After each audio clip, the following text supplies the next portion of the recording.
अस्सलामु अलैकुम वरहमतुल्लाहि वबरकातुहू। सोचिए, अगर अल्लाह आपसे आपकी सबसे प्यारी चीज मांग ले तो क्या आप दे पाओगे? एक बाप से उसका बेटा मांगा गया था और उसने मना नहीं किया। ये कहानी है ईमान की, ये कहानी है कुर्बानी की, ये बात है इब्राहिम और इस्माइल अलैहिस्सलाम की। ये कहानी सिर्फ एक वाकया नहीं, ये हर साल दोबारा जिंदा होती है जब लाखों लोग एक सफर पर निकलते हैं। अल्लाह ताला फरमाते हैं, वलिल्लाहि अलन्नासि हिज्जुल बैति मन इस्तता इलैहि सबीला। इसका तर्जुमा है, अल्लाह के लिए लोगों पर बैतुल्लाह का हज फर्ज है जो वहां तक पहुंचने की ताकत रखता हो। यानी हज सिर्फ सफर नहीं, ये अल्लाह का बुलावा है। और फिर दुनिया के हर कोने से लोग आते हैं। अल्लाह ताला फरमाते हैं, वअज्जिन फिन्नासि बिल हज्जि यतूका रिजालन व अला कुल्ली दामिर। इसका तर्जुमा है, लोग तुम्हारे पास पैदल और दूर दूर से सवारियों पर आएंगे। एक जैसे कपड़े, एक जैसा मंजर, ना कोई अमीर ना कोई गरीब, सिर्फ बंदा और उसका रब। लेकिन सवाल ये है, क्या हज सिर्फ रस्म है?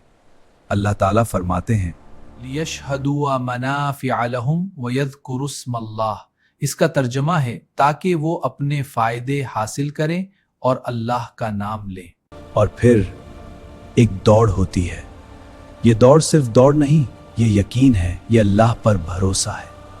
अल्लाह ताला फरमाते हैं, इन्न सफा वल मरवता मिन शाइरिल्लाह। इसका तर्जुमा है, सफा और मरवा अल्लाह की निशानियों में से हैं। और फिर आता है ईद उल अधा, जिसको हम कुर्बानी के नाम से जानते हैं, और ये इस्लामी महीने जिलहिज्जा की 10 तारीख को की जाती है। अल्लाह ताला फरमाते हैं, फसल्लि लिरब्बिका वमनहर। इसका तर्जुमा है, अपने रब के लिए नमाज पढ़ो और कुर्बानी करो। लेकिन रुक जाओ, क्या अल्लाह को सिर्फ खून चाहिए? कुर्बानी का असली मकसद क्या है? अल्लाह ताला कुरान में फरमाते हैं, लन यनालल्लाह लुहूमुहा वला दिमाअहा वलाकिन यनालुहु तक़वा मिनकुम। इसका तर्जुमा है, न उनका गोश्त अल्लाह तक पहुंचता है, न उनका खून, बल्कि तुम्हारी तकवा पहुंचता है। और फिर आती है वो कहानी जो सब कुछ बदल देती है, जो अल्लाह ने कुरान के जरिए हमें बताया कि क्या हुआ था उस वक्त जब प्रोफेट इब्राहिम ने कहा, या बुनैया इन्नी अरा फिल मनामी अन्नी अजबहुक। इसका तर्जुमा है, ऐ मेरे प्यारे बेटे, मैं ख्वाब में देखता हूं कि मैं तुम्हें ज़बह कुर्बान कर रहा हूं। जब प्रोफेट इस्माइल ने यह सुना तो उन्होंने क्या कहा, जिसका जिक्र अल्लाह ने कुरान में किया है, या अबती इफल मा तुअमर सज्जिदुनी इंशाअल्लाह मिस साबिरीन। इसका तर्जुमा है, आप वही करें जिसका आपको हुक्म दिया गया है, इंशाअल्लाह आप मुझे सब्र करने वालों में पाएंगे। न डर न सवाल, सिर्फ अल्लाह पर यकीन। और जब प्रोफेट इस्माइल को ज़बह करने के लिए चाकू चलने वाला था, उस वक्त आसमान से आवाज आई, जो अल्लाह कुरान में फरमाते हैं, वफदैनाहु बिज़ुबहिन अज़ीम। इसका तर्जुमा है, और हमने एक बड़ी कुर्बानी के बदले उसे बचा लिया। सुभान अल्लाह, अल्लाह कभी अपने बंदे को जाया नहीं करता। और फिर अल्लाह हमें सिखाते हैं, फला रफ्स वला फुसूक वला जिदाल फिल हज। इसका तर्जुमा है, तो हज के दौरान न कोई बेहुदा बात हो, न गुनाह किया जाए और न ही झगड़ा किया जाए। हज एक ट्रेनिंग है पूरी जिंदगी के लिए।